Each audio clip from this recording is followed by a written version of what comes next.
दोस्तों कल हमने सिलेबस के बारे में बताया था कि एक तो सिलेबस होना चाहिए स्टूडेंट के पास सबसे पहले, और दूसरा प्रीवियस ईयर के पेपर होना चाहिए। आज हम सिलेबस पे बात करते हैं कि सिलेबस को कैसे समझने, सिलेबस को समझने की कोशिश करते हैं, क्योंकि सिलेबस को समझना ही, अगर आपने सिलेबस को समझ लिया है तो आप समझ सकते हो कि आपने यूपीएससी को ही समझ लिया है कि यूपीएससी आपसे चाहता क्या है।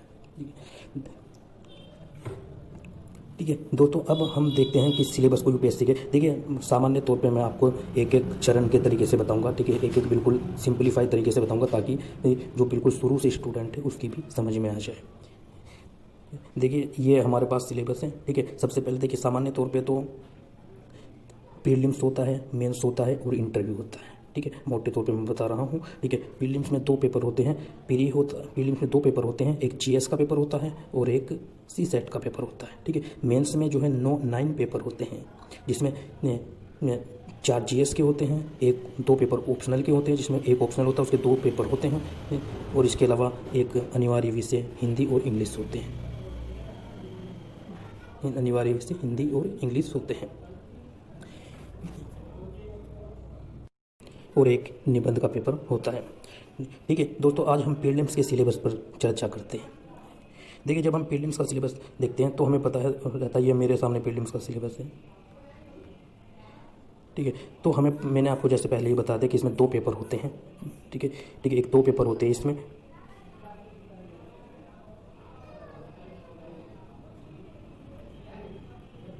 2 पेपर होते हैं, एक तो जीएस का पेपर होता है ये वाला, ठीक है, और दूसरा सीसेट का पेपर होता है ये वाला, ठीक है। और इसमें जैसे कि इसमें दे रखा है आपका कि 2 घंटे का पेपर होता है, 200 अंक का पेपर होता है, इसमें 100 क्वेश्चन आते हैं, है ना, पर क्वेश्चन 2 नंबर का होता है, ठीक है। और जो सीसेट की हम बात करते हैं, सीसेट जो है ये क्वालिफाइंग होता है, ठीक है, इसमें 80 क्वेश्चन आते हैं, सीसेट में 80 क्वेश्चन आते हैं, 2 घंटे का पेपर होता है, ठीक है।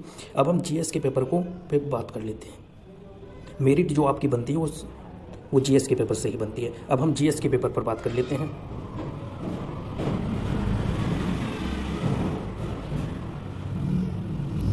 देखिए जब हम जीएस के पेपर को देखते हैं, देखिए दोस्तों जब हम जीएस को पेपर को देखते हैं, देखिए जीएस का सिलेबस आपके सामने है, जिसमें सबसे पहले जैसे दे रखा है कि राष्ट्रीय और अंतर्राष्ट्रीय महत्व की समसामयिक घटना है ना। इसमें जो आपका आता है जो करंट होता है, ठीक है, जिसमें नेशनल करंट होता है, सामान्यतः 1 साल का करंट ही एग्जाम में पूछा जाता है, ठीक है। अगर हम मेंस की बात करें तो मेंस में 1 साल से 1.5 साल के बीच का करंट आ जाता है, ठीक है, इसीलिए वो ज़्यादातर इसमें नेशनल न्यूज़ पे ही फोकस किया जाता है, इंटरनेशनल न्यूज़ पे कम ही फोकस किया जाता है, ठीक है। ये करंट है, हालांकि देखिए हम करंट के लिए अलग से भी वीडियो बना रहे हैं, आप उसको भी देख सकते हो।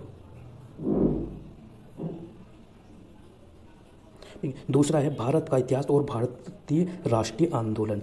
देखिए इसमें हमें हिस्ट्री में जो देखना है, एक तो देखिए भारत का इतिहास, भारत का इतिहास का मतलब क्या है ना, इसमें हमें पूरा इतिहास आ जाता है, ठीक है, मतलब जितने में हम एंशिएंट हिस्ट्री, मॉडर्न हिस्ट्री और आपका जो मॉडर्न हिस्ट्री है, sorry ancient history, medieval history और जो मॉडर्न हिस्ट्री है, वो तीनों आ जाते हैं, ठीक है। लेकिन यहाँ पर देखिए आगे इसमें बोलते हैं भारतीय राष्ट्रीय आंदोलन, है ना, मतलब इसमें राष्ट्रीय आंदोलन, जब इस चीज़ को अलग से मेंशन कर रखा तो इस चीज़ को अलग से मेंशन करने का मतलब है कि वो इस चीज़ को ज़्यादा इंपॉर्टेंट दे रहे हैं, ठीक है। तो इसलिए आपको जब भारत का इतिहास पढ़ोगे तो राष्ट्रीय आंदोलन को ज़्यादा, जो फ्रीडम मूवमेंट है उसको ज़्यादा, और आप देखोगे प्रीवियस ईयर के पेपर तो आपको बिल्कुल आसानी से पता चल जाएगा कि यहाँ से काफ़ी क्वेश्चन पुटअप होते हैं हर साल, ठीक है।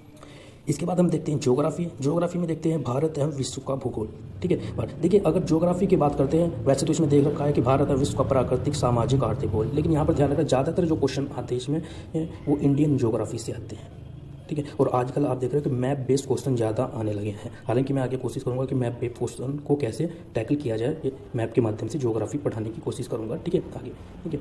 इसमें वर्ल्ड ज्योग्राफी से क्वेश्चन कम ही रहते हैं, ठीक है, और जो ज़्यादातर रहते हैं वो मैप बेस्ड रहते हैं, ठीक है। आप प्रीवियस ईयर के पेपर देखोगे तो इसलिए मैं कह रहा था आपको कि प्रीवियस ईयर के पेपर जरूरी है, ठीक है। दोस्तों वीडियो थोड़ा सा लंबी हो सकती है क्योंकि मैं चीज़ों को थोड़ा डिस्क्राइब कर रहा हूँ, ठीक है। इसके बाद देखते हैं पॉलिटी, भारतीय राजतंत्र और शासन।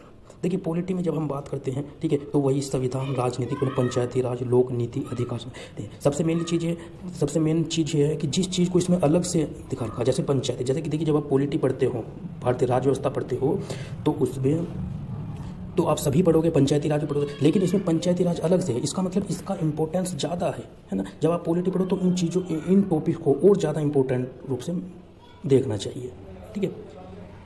इसके अलावा आर्थिक और सामाजिक विकास की बात है, ठीक है। चौथा जो इकोनॉमी का है, देखिए जो इकोनॉमी पे आते हैं सामान्य रूप से समझ लीजिए इकोनॉमी मैक्सिमम क्वेश्चन आपके करंट बेस पे आते हैं जो एक साल में होता है, ठीक है, वो करंट बेस पे आते हैं, ठीक है। हाँ, लेकिन यह है कि इकोनॉमी के कुछ टर्मिनोलॉजी है जो आपको पता होनी चाहिए, ठीक है, वो आप बुक से देख सकते हैं, ठीक है। हालांकि मैं इनकी बुक के बारे में बताऊँगा, फिलहाल मैं आज सिलेबस को बता देता हूँ, ठीक है। इसके अलावा इन्वायरमेंट है, पर्यावरण, पारिस्थितिकी, जैव विविधता, मौसम संबंध, ठीक है। लेकिन जैसे कि इसमें लिख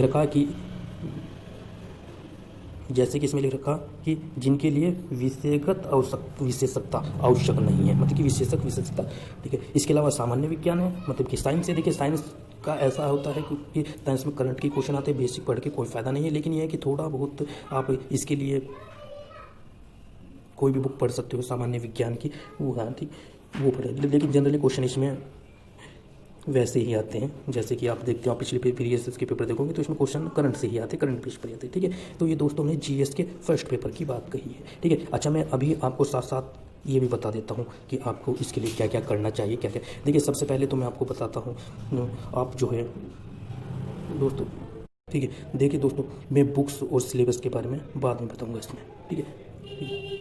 ओके, थैंक यू दोस्तों।